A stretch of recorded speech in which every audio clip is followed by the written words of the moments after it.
Muy buenos días a todas y todos ustedes. Hoy es viernes y el cerebro lo sabe.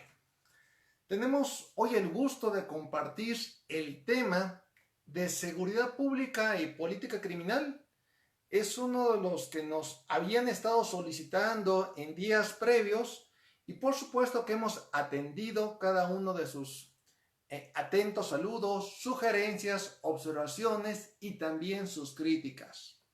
Hacemos esta transmisión para todo México y por supuesto, dado que transmitimos a través de Facebook en vivo y que lo hacemos público, en este caso será entonces la transmisión para todo el mundo, para los colegas de habla hispana.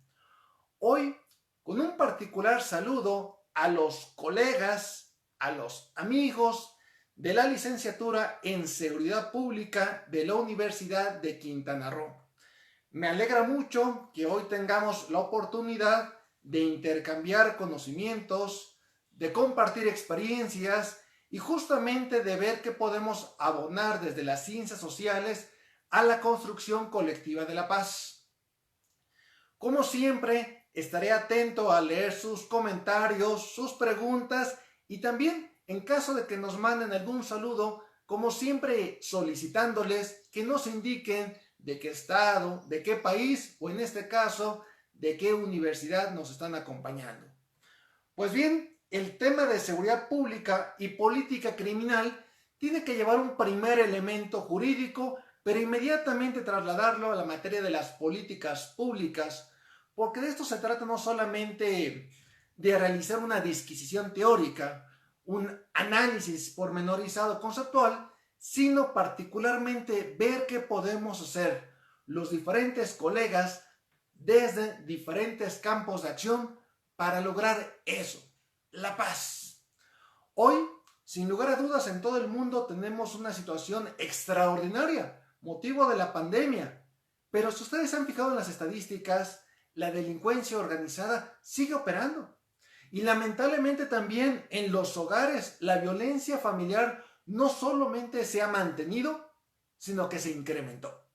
Así que bienvenidos, bienvenidas cada uno de ustedes.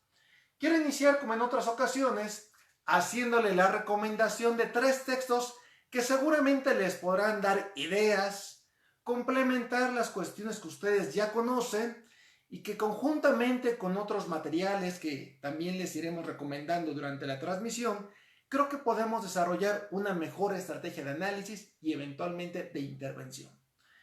El primer texto es publicado por Eunice Rendón Cárdenas y José Luis Santisbón Aguilar y se llama Prevención Social de la Violencia y la Delincuencia. Lleva por subtítulo Herramientas para el Desarrollo de Estrategias de Intervención, publicado conjuntamente por el Instituto Nacional de Ciencias Penales y la Secretaría de Gobernación, particularmente a través de la Subsecretaría de Prevención y Participación Ciudadana. Es un texto pequeño, pero me parece que sintetiza muy bien las principales estrategias que debemos implementar para hacer trabajo comunitario. Cuestiones que además involucran un fuerte vínculo con la ciudadanía. Y es parte de lo que iremos argumentando. No pueden hacerse políticas públicas sin el respaldo, el acompañamiento, la supervisión por parte de la población beneficiada.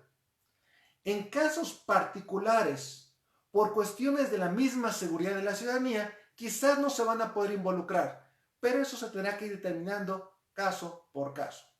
Esta es la primera recomendación literaria, prevención social de la violencia y la delincuencia.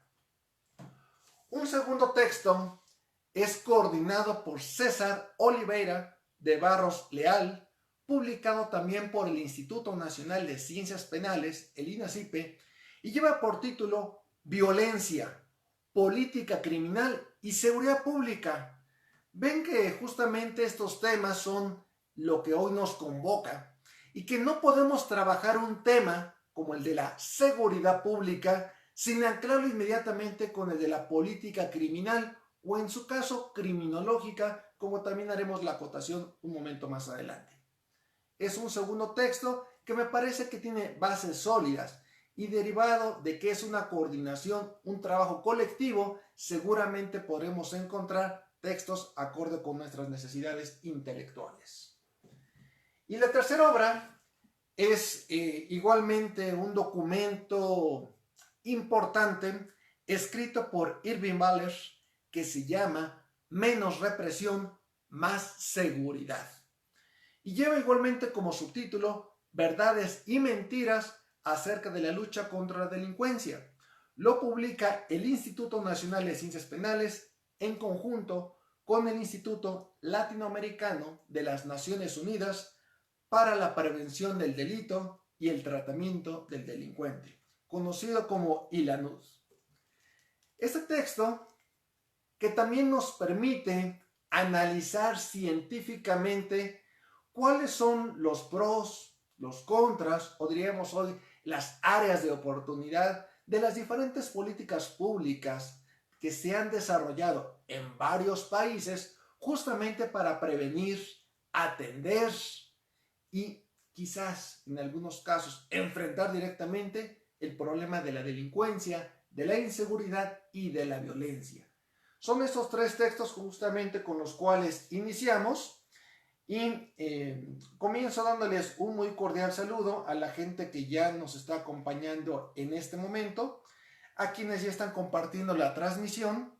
Saben bien que este es un esfuerzo colectivo en el cual lo que buscamos es transmitir ideas, conocimientos, experiencia y cuestiones prácticas para cada uno de ustedes.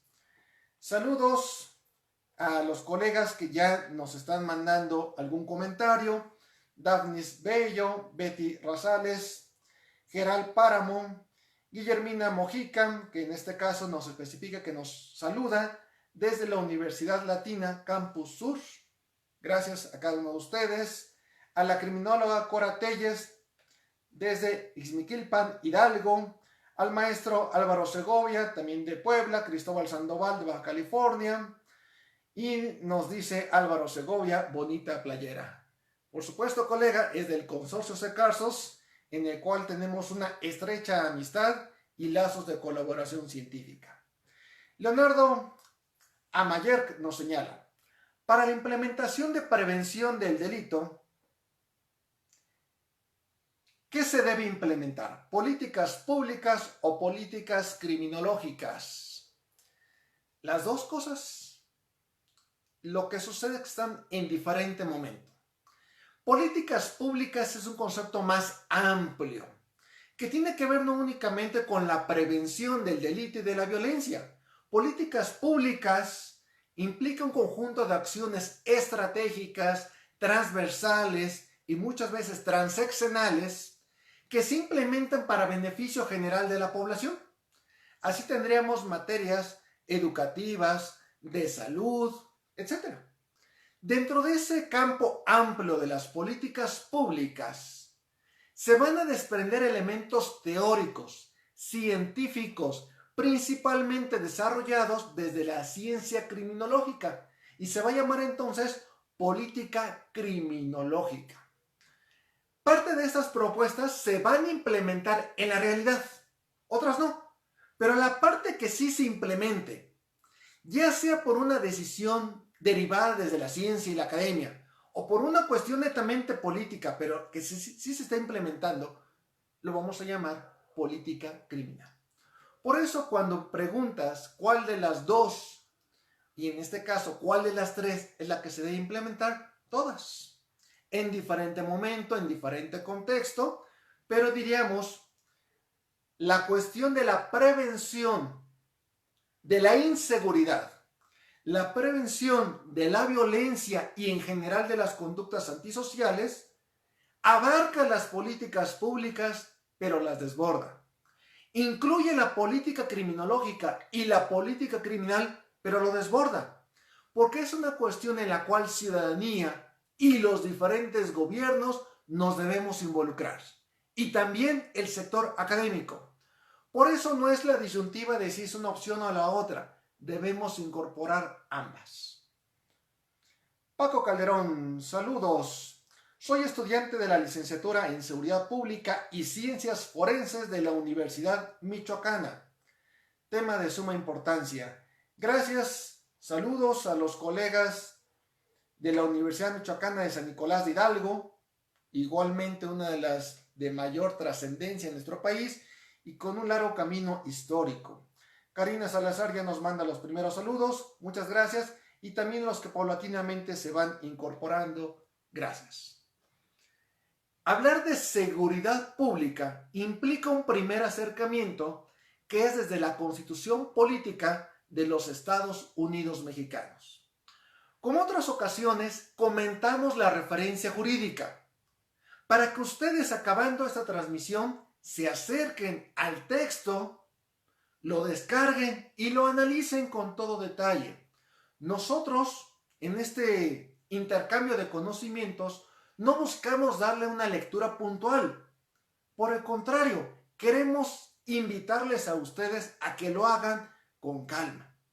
En particular, les invito a que revisen el artículo 21 de la Constitución Política de los Estados Unidos Mexicanos. Y este artículo lo es porque ahí se define el concepto de seguridad pública, que justamente consiste en que es una función a cargo del Estado. Interesante, porque habla del Estado en su conjunto. No se refiere al gobierno, lo cual está implicando que abarca los tres niveles, los tres poderes, todos los gobiernos y también el acompañamiento permanente de la ciudadanía. La seguridad pública como una función a cargo del Estado implica justamente eso, verlo como un trabajo conjunto, permanente, que tiene diferentes momentos. Ya lo iremos desglosando en cuanto a la prevención, la investigación y la persecución de los delitos. Son tres momentos distintos. Ahora bien, siempre que analicemos un texto jurídico o un argumento académico, tenemos que comprender que lo que primero se menciona es lo más importante. Es en este caso cuando hablamos de los momentos, de las etapas o de los procesos para construir la seguridad pública, debemos tener claro que es eso. En un primer lugar, la prevención. Un segundo, la investigación. Y el tercero, la persecución de los delitos.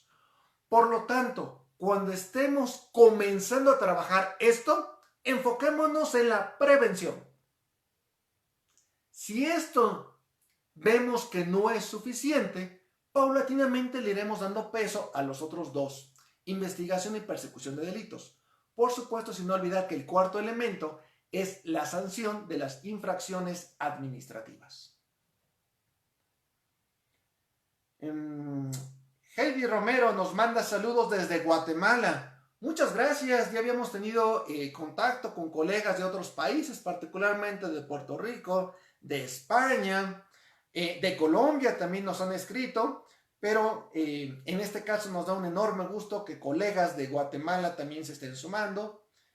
Y bueno, gente que veo que ya se unió a la transmisión, incluyendo una muy distinguida colega y amiga, la maestra Ana Carla Lizaola. Saludos, te extrañamos y espero que nos veamos pronto en la Benemérita Universidad Autónoma de Puebla. Y ya también nos mandan saludos de la Universidad de Quintana Roo, con lo cual justamente iniciamos esta transmisión mandándole saludos a la comunidad académica y estudiantil de la licenciatura en Seguridad Pública de la UCRO, la Universidad de Quintana Roo. Bueno, señalábamos que en el artículo 21 constitucional se define lo que es la seguridad pública y es una función a cargo del Estado. Ahora, inmediatamente después vienen 6 fines. Si ustedes han prestado atención en anteriores emisiones, siempre les señalo que hay que hacer un análisis lingüístico, semántico, puntual, porque finalmente el derecho es discurso, es lenguaje. Y hay que entender la parte deóntica y la parte ideológica. Pero en este caso lo que quiero llamar la atención es cuáles son los fines y se identifica fácilmente al encontrar los verbos. El primero que se menciona es salvaguardar. ¿Y qué se salvaguarda con la seguridad pública? Y es ahí cuando encontramos las 6 facetas o los 6 fines. Se salvaguarda en primerísimo lugar la vida. No el orden público, no las instituciones, no la nación como tal. En primer lugar, acorde con el artículo 21 constitucional, lo que debe salvaguardarse es la vida. Y nosotros diríamos quizás más adelante, la vida con dignidad. Pero en este caso hablamos de la vida. ¿Qué más vamos a salvaguardar? Las libertades, la integridad y el patrimonio de las personas. Es lo primero que tenemos que tener claro todas y todos nosotros. Saludos también, maestro José Ricardo Rojas. Hace tiempo que no tenía el gusto de saludarte, de que nos acompañaras. Primero tuve la oportunidad de compartir conocimientos contigo justamente en calidad de docente allá en la UAP, pero tú ya eras un distinguido perito y me da mucho gusto que sigas tan exitoso como siempre. Janet Jiménez también se nos une. Qué gusto, Janet, desde el estado de Morelos. Me alegra siempre que tengas la oportunidad de acompañarnos. Si salvaguardamos la vida, las libertades, la integridad y el patrimonio de las personas, ahí queda claro los primeros 4 elementos que es lo que se debe salvaguardar con el concepto y las políticas públicas de seguridad pública. ¿Qué más? El orden público y la paz social. Y ahí tendremos los 6 bienes que vamos a proteger. Y ya sabemos en qué orden. Prevención, investigación, persecución y sanción. Ese es el orden. Y los bienes a tutelar o a proteger, ya decimos, salvaguardar la vida, las libertades, la integridad, el patrimonio y, en la parte final, el orden público y la paz social. Eso implica que, por lo tanto, no se trata del combate a la delincuencia. En ninguna parte de la Constitución, de la parte que estamos ahora comentando, se menciona combate a la delincuencia. No. Tampoco se dice la guerra contra el narcotráfico. No. No es un discurso bélico el que debemos emplear. Es un discurso científico en el cual vamos a hermanar justamente la ciencia criminológica, el conocimiento especializado de quienes se forman en las licenciaturas, maestrías y doctorados en seguridad pública, más todo lo que tiene que ver con políticas públicas, que este último se deriva del conocimiento entre la ciencia política y la administración pública. Políticas públicas. Gracias a los demás colegas que veo que también ya nos están acompañando. Luis Fernando Ventura nos manda saludos. Rocío García desde Salamanca, Guanajuato, muchas gracias. Rubén Padilla, Gloria Capistrán, Sol Juárez, Nidia Galván, etc. Gracias a cada uno de ustedes. En un momento más les iré dando seguimiento a sus amables comentarios. Ahora, ese es el primer abordaje jurídico. ¿Qué más debo hacer si me interesa trabajar este tema? Vayámonos ahora a la cuestión estadística. Requerimos conocer números. No es una cuestión en cuanto a que uno se plantea la disyuntiva de si es análisis cualitativo o cuantitativo. Los dos. Si ustedes han leído mis obras, saben que soy predominantemente teórico, pero siempre valoro, siempre busco incorporar datos estadísticos. Y si hablamos de seguridad pública y política criminal, al menos debemos tener conocimiento de 4 fuentes básicas. Tome nota porque esto es importante. A veces lo sabemos, pero relativamente lo descuidamos. Nuevamente Alejandro Barredo nos acompaña de Quintana Roo. Kareli Beltrán se acaba de unir, también de Baja California, colega de SOC4. Y justamente ya nos mandan saludos desde allá, desde Chetumal y desde la Fiscalía General del Estado de Quintana Roo. Qué gusto que autoridades, colegas, peritos y policías nos estén acompañando. Justamente el conocimiento es diáfano, es transparente. Pero decíamos, busquemos estadísticas, busquemos datos numéricos. un acercamiento más objetivo a la realidad. Lo primero que debemos tener a la mano son los datos del Secretariado Ejecutivo del Sistema Nacional de Seguridad Pública. Todas y todos debemos conocerlos, que además se actualizan periódicamente y tienen información de todo el país. Entonces, lo primero que debemos conocer son los datos, que además son públicos, están en su página web y son de acceso libre, los datos del Secretariado Ejecutivo del Sistema Nacional de Seguridad Pública. Eso es lo primero. José Luis Paz, criminólogo, también ya se nos unió. Francisco Elías, perito, un distinguido colega al cual le mando saludos. Edmundo Pérez también ya lo hace. Muchas gracias. Primer dato entonces, Secretariado Ejecutivo del Sistema Nacional de Seguridad Pública. Los dos siguientes son del INEGI. Uno es la Encuesta Nacional de Seguridad Pública Urbana. Repito, Encuesta Nacional de Seguridad Pública Urbana del INEGI. Y otra encuesta también del INEGI es la Encuesta Nacional de Victimización y Percepción sobre Seguridad Pública. Ya tendríamos entonces los datos del Secretariado Ejecutivo y las dos principales encuestas nacionales que realiza el INEGI sobre esta temática. La Encuesta Nacional de Seguridad Pública Urbana y la Encuesta Nacional de Victimización y Percepción sobre Seguridad Pública. Gracias Francisco Elías por los saludos. Gracias Ricardo Santiago Hernández. Igualmente por ese abrazo virtual que ahora tenemos la oportunidad de compartir desde el estado de Guanajuato. Gracias Ricardo, distinguido colega, un experto del campo de la psicología. Ya tenemos el secretariado, ya tenemos dos encuestas nacionales del INEGI. ¿Con qué lo vamos a complementar? Con los índices de percepción de la corrupción. Es el cuarto punto en cuanto a vertientes estadísticas que les invito a que incorporemos. Índice de percepción de la corrupción. Este índice como tal lo publica periódicamente Transparencia Internacional y nos va dando los recuentos de los diferentes países del mundo. Y en nuestro caso tenemos los datos de Transparencia Mexicana. Me parece que con este primer acercamiento ya podríamos dar una aproximación interesante, válida, sólida respecto a la dimensión del problema en cuestión. Carla González Jiménez, buenos días. Gracias a la doctora Luz Margarita por la invitación a escuchar estos temas que día a día vemos en clase. Saludos, doctor. Se me movió un instante. Saludos, doctor. Soy estudiante de la licenciatura en Seguridad Pública de la Universidad de Quintana Roo.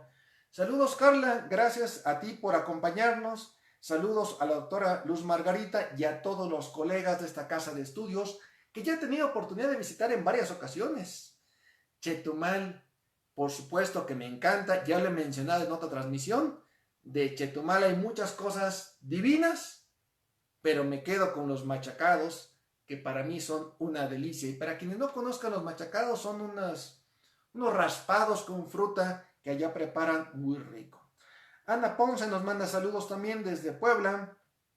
Alex Arteaga nos acompaña desde el Instituto Estatal de Estudios Superiores en Seguridad y Profesionalización Policial del Estado de Michoacán. Alex, qué gusto, y qué gusto también que gente estudiosa como tú nos está acompañando desde Michoacán.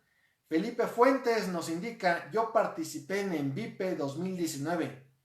Hombre, qué gusto, qué experiencia tan importante. Ojalá nos compartas un poco más cuál fue tu labor, qué resultados se encontraron. Vic Benítez, saludos desde Tabasco, estudiante del IUP. Saludos también, siempre la gente de Tabasco amablemente nos está acompañando. Muchas gracias. Esto es lo que requerimos, un primer acercamiento jurídico y luego datos estadísticos. ¿Qué más vamos a requerir? Información oportuna que se actualice periódicamente sobre ofensores y sobre las oportunidades delictivas. Ello implica que muchas veces no podemos hacer estudios de escritorio. Requerimos el acercamiento con la realidad. Por supuesto, siempre y cuando las condiciones de seguridad así nos lo permitan. Pero idealmente lo que requerimos, información estadística, geográfica, sobre los ofensores y sobre las oportunidades delictivas. Eso es lo que requerimos. Nuevamente Heidi Romero nos reitera el saludo desde Guatemala y nos indica que estaba estudiando criminología y política criminal. Heidi, indícanos si el hecho de que estabas estudiando implica que ya acabaste tu formación profesional o por si por alguna lamentable situación tuviste que posponer estos estudios. Ojalá nos puedas precisar. El doctor Víctor Gutiérrez nos dice, no nos podíamos conectar, pero qué bueno que ya lo logró, doctor. Siempre un gusto saludar a los colegas del Colegio Federal de Peritos. Y Jenny nos comenta, por problemas personales tuve que dejar de estudiar, pero que le gusta ver los videos. Heidi, iremos transmitiendo estos temas. Indícanos qué te gustaría que abordáramos y con todo gusto lo haremos para ti.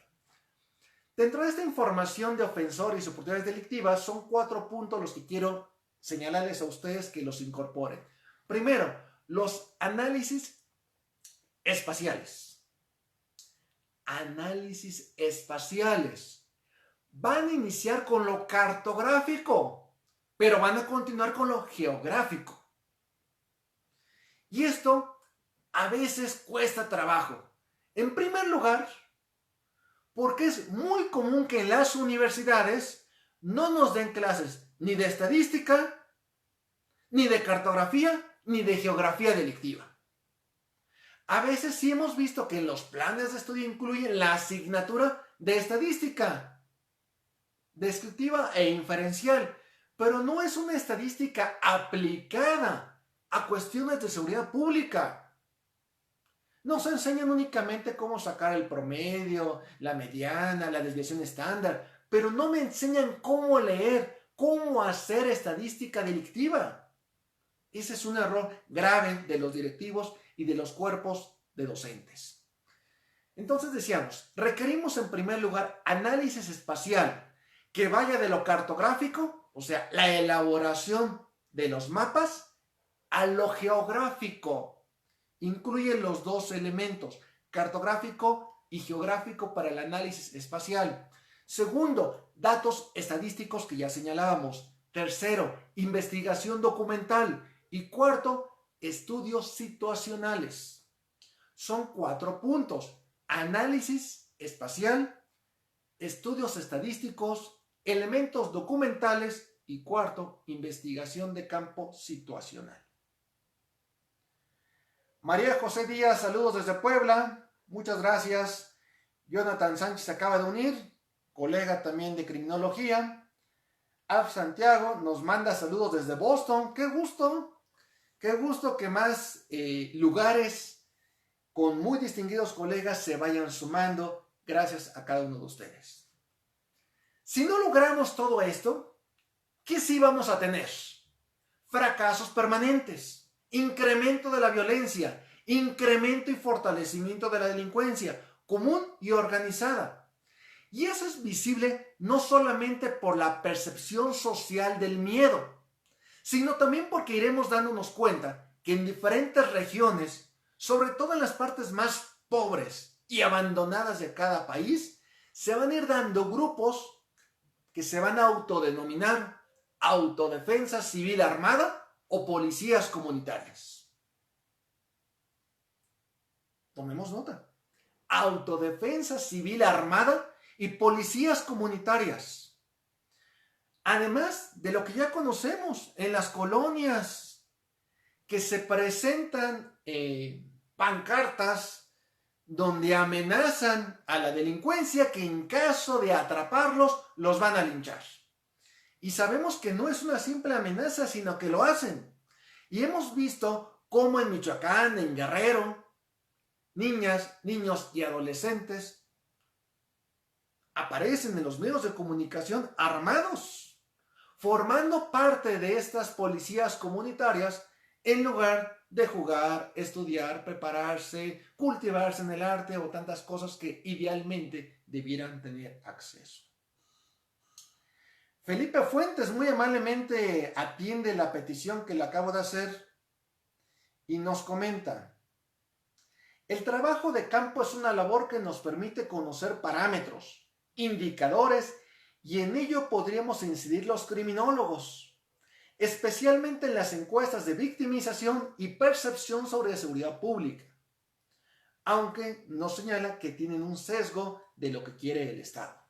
No se leen solamente en cifras y porcentajes, sino en análisis espacial.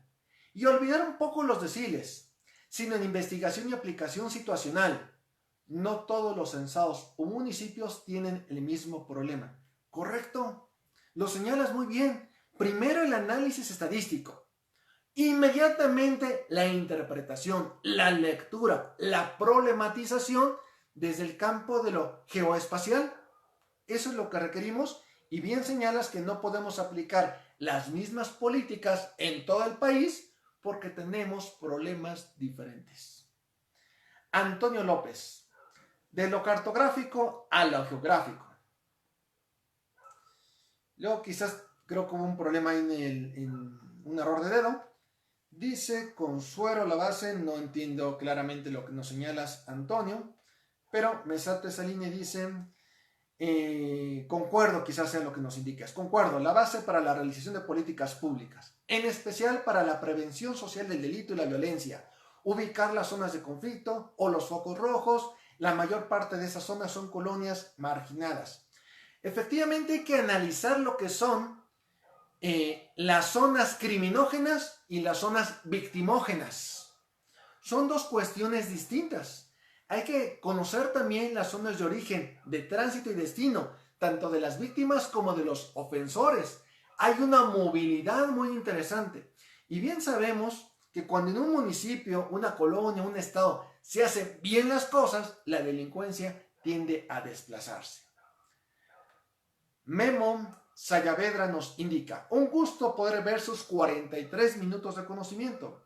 Saludos desde Chetumal, Quintana Roo. A usted, doctor, y a los muchos criminólogos, psicólogos y abogados que estamos viendo el video desde esta bella ciudad. En cuanto termine la cuarentena, estaremos encantados de tenerlo aquí, comiendo machacados y por supuesto abordando temas criminológicos. Memo, te tomo la palabra. Te tomo inmediatamente la palabra, porque siempre un machacado es un excelente incentivo para visitar a Chetumal y en general a Quintana Roo. Pero permíteme avanzar, ya decíamos, se pueden encontrar fracasos a partir de la percepción generalizada del miedo, que eso además va a implicar una baja en la movilidad poblacional y va a implicar también fuga de capitales, baja en las inversiones, desempleo, o sea que no es una cuestión menor. Y cuando trabajemos la seguridad pública, que no necesariamente la inseguridad, primero la seguridad, debemos comprender los elementos objetivos y los subjetivos, la parte estadística comprobable y también la parte de la percepción social del miedo, cuestión que nos acerca a la psicología social, a la sociología y a la criminología. En México, igual que en muchos otros países, como la gente que nos está acompañando, sabemos que se da el paso de la delincuencia común a la delincuencia de cuello blanco, y ahora estamos viendo cada vez más ejemplos de la delincuencia dorada. Muchos colegas no conocen este último término, pero pensemos si se trata de un ministro de la Suprema Corte de Justicia, si se trata, por ejemplo, de un presidente, un vicepresidente, un gobernador, un fiscal, eso rebasa a lo que hemos conocido históricamente como delincuencia de cuello blanco. Ellos son criminalidad dorada. Es un siguiente nivel de complejidad y quizás con el caso Odebrecht lo podremos ilustrar en varios países. Tan es fuerte esta criminalidad dorada que en México, con la Cuarta Transformación y el estado que actualmente tenemos, se hizo un cambio de nombre a un instituto.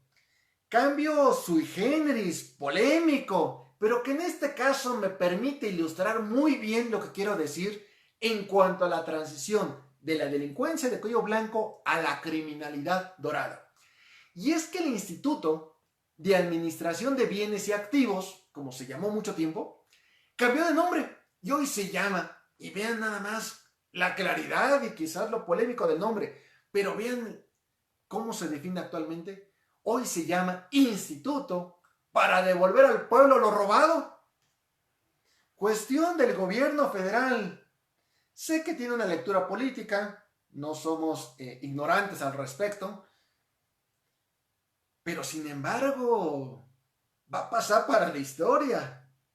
Cómo México nombró un instituto para devolver al pueblo lo robado.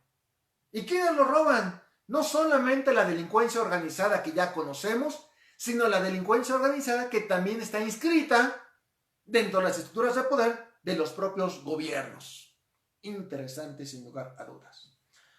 Noé González Aburto. ¿Alguna universidad que recomiende para tomar posgrados que tengan que ver con las áreas que menciona, cartografía y geografía delictiva? Miren, Noé González, es uno de los principales problemas en el país. En primer lugar, les recomendarían que se acercaran a la Universidad Nacional Autónoma de México, los cuales están desarrollando desde el Instituto de Geografía, desde la Facultad de Filosofía y Letras, que es donde se imparte la licenciatura en Geografía, algunos estudios al respecto. Sin embargo, falta esta información. Pero algo positivo es que ustedes pueden acercarse a las oficinas del INEGI y les van a dar cursos gratuitos de mapa digital, que es lo primero que van a enseñar. Y si forman un grupo de más de 20 personas y tienen acceso a la computadora, sus universidades pueden pedir que el INEGI les dé la capacitación en su propia universidad. Entonces tienen dos opciones. O van al INEGI a sus oficinas, o el INEGI va a sus universidades. Y lo mejor es que es gratuito. El primer curso incluso les dan constancia. Otros ya no les van a dar, pero aquí lo importante es el conocimiento, no el papel. Entonces les invito a acercarse a la UNAM, Instituto de Geografía y Facultad de Filosofía y Letras, y 2 al INEGI. Betty Rosales nos señala: eso es lo que me interesa saber, cómo se elaboran las políticas públicas. Por ejemplo, en Naucalpan solo hacen mención de los avances de seguridad de los lugares bonitos. Pero a partir de San Estaba, así leo tal cual, El Molinito y toda esa zona de La Juárez, Cadete, Valle Dorado, Río Hondo, la seguridad es fatal. Asaltan, hay secuestro de menores a la luz del día como algo normal. Pero ¿qué pasa cuando se dice que en estas zonas ya mencionadas, bueno, ahí otra vez una pequeña confusión de redacción, la delincuencia predomina de tal grado que ni en el Palacio Nacional ni en el Palacio de Naucalpan no tienen autoridad para implementar la seguridad? Betty, no comprendí la parte final de tu pregunta, creo que hubo un problema ahí de redacción, pero bien señalas, hace falta hacer políticas públicas. No basta con ser un criminólogo, un licenciado en seguridad pública, un administrador público o un politólogo. Las políticas públicas son un área de especialización diferente. Por supuesto que se requiere este acompañamiento, pero también debo saber cuestiones, por ejemplo, económicas. Ya lo decíamos en una emisión pasada. Si alguna idea o una propuesta no tiene recursos, queda como una buena idea. Para analizar esto, les voy a recomendar que tomen nota de 7 teorías que me parece que nos van a dar una buena guía de cómo abordar desde la ciencia estos graves problemas. 7 teorías. Tomen nota, hay más, pero estas son las que a mí me gustan. 1. La teoría de la asociación diferencial. 2. Del aprendizaje social. 3. De la anomia. 4. De la etiquetación. 5. Del conflicto. 6. De las élites. Y 7. De las actividades rutinarias. Repito, 7 teorías que les invito a que ustedes consulten, que lo dialoguen con sus docentes y que lo puedan ir analizando con detalle.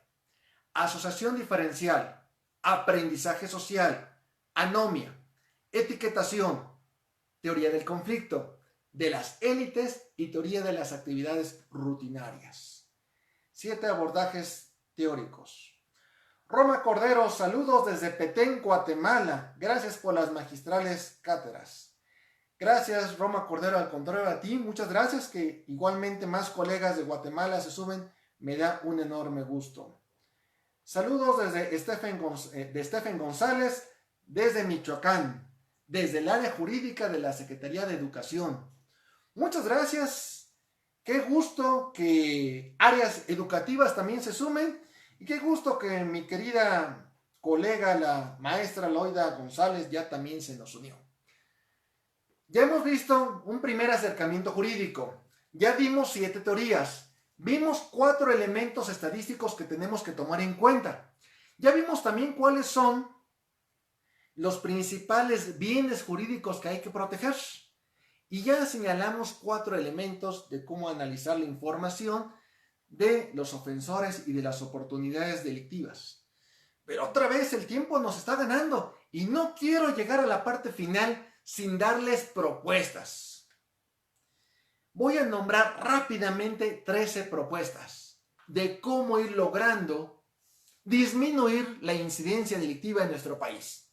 Sí se puede. Lo que se requiere es que los científicos tomemos nuevamente la palabra. Y recuerden, estamos abiertos a debatir con políticos y autoridades.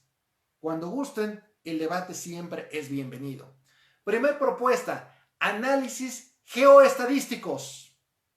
Segundo, contratación de criminólogos, victimólogos y licenciados en seguridad pública. Tercer punto, estrategias integrales de intervención en zonas problemáticas. 4. Ampliación de las oportunidades laborales. Quinto, mayor movilidad social. Sexto, aplicación de la justicia restaurativa y terapéutica en nuestro país. Séptimo punto, fortalecimiento de la cohesión comunitaria. 8. Recuperación de espacios públicos. 9. Mayores redes vecinales de protección. 10. Reducción de las adicciones. 11. Más tecnología para analizar y trabajar eficientemente el problema de la inseguridad. 12. La sistematización de programas exitosos de prevención. Y 13. Afirmar todos los días que la paz es una construcción colectiva en el cual tenemos la misma obligación las autoridades que toda la ciudadanía. Esos son los 13 puntos que me permito sugerirles a ustedes. Antonio López, doctor, algo lamentable en estas cuestiones de seguridad o inseguridad es la falta de recursos para la prevención del delito. Ejemplo, en Zacatecas, donde laboro. Este año solo se destinaron cerca de 1 millón de pesos para esa área tan delicada. Hay 58 municipios. Es insuficiente. No hay políticas bien definidas. Es lamentable y estoy seguro de que no solo en Zacatecas. Hay más estados con los mismos problemas. Coincido, Antonio. Gracias por el dato. Gracias por puntualizar incluso el recurso económico. Te agradecemos mucho y qué bueno que los colegas de Zacatecas se unieron. Miren, hoy hemos tenido una de las transmisiones con mayor respuesta. Tengo cerca de otros 20 comentarios que lamentablemente ya no tendré oportunidad de comentar públicamente, pero que quiero agradecerles. Realmente hemos hecho un esfuerzo colectivo de transmitir públicamente, de forma gratuita y de manera puntual, lunes, miércoles y viernes, lo que hemos llamado 43 minutos de conocimientos. He tomado nota de sus sugerencias de temas. He tomado nota de los ajustes que nos han pedido y las iremos implementando. Y como dicen, mientras dure la cuarentena, mientras dure la pandemia, seguiremos transmitiendo temas que a ustedes les interesen. Les agradezco mucho. Lamentablemente ya no puedo darle más contestación a sus muy amables comentarios. Pero les invito a que la gente que ha participado lea el resto de los puntos de vista porque son muy enriquecedores. Gracias a cada uno de ustedes.